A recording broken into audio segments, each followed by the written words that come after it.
Hi, this is John Wood with Human Anatomy and Physiology. This is the cow eye dissection video for human anatomy and physiology, and this is my workspace. So I've got my tower to hold my phone over my operating tray, and then I've got my notes, but that's it. Okay, so before I go cutting anything away, first the optic nerve ties in the back of the eye. It's going to be underneath the fat here.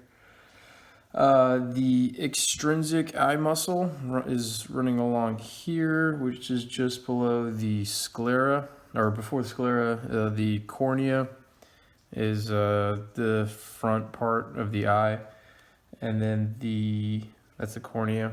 The sclera is running around this part of the eye here.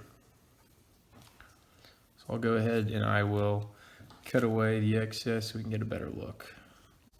Okay, so I've gone ahead and dissected the eye and kind of laid it out in its constituent parts, which makes it a little bit harder to see in the coronal section if we're trying to identify the anterior chamber. Looking at the eye, the anterior chamber is here. So it goes, this is space between kind of the lens. It's filled with the clear liquid, the vitreous humor. The pupil is right here. So the pupil is this kind of opening right here. The iris is this around it. The lens is this. It kind of looks like a marble. It's kind of a harder object. The retina is here.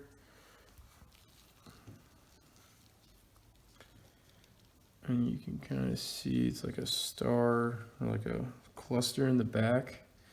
That's where the optic nerve comes through, and this is also remnants of the optic nerve tying into the retina, but you can barely see it. And then finally, after retina, choroid's the last thing I have, and that's this space down here.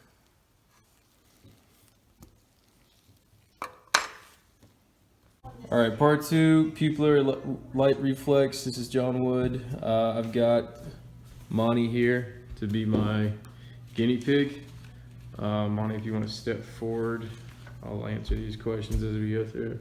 So the first question, what happens to the diameter of the right pupil when you shine a flashlight into the right eye? You can see the pupil changes, it goes down, so it restricts.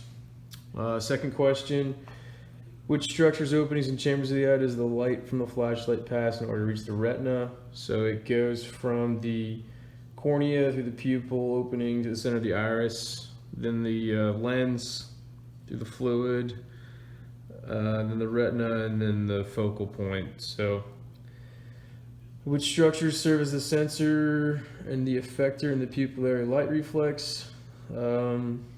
That's the sensor is the optic nerve, and the efferent is the oculomotor. And the effector is the smooth.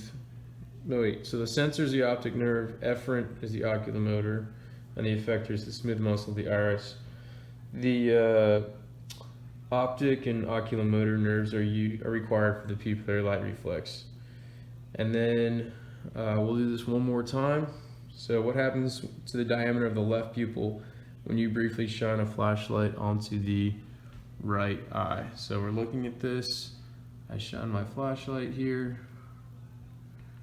As we can see, it's both eyes constrict. So even if one eye is being stimulated, both eyes constrict.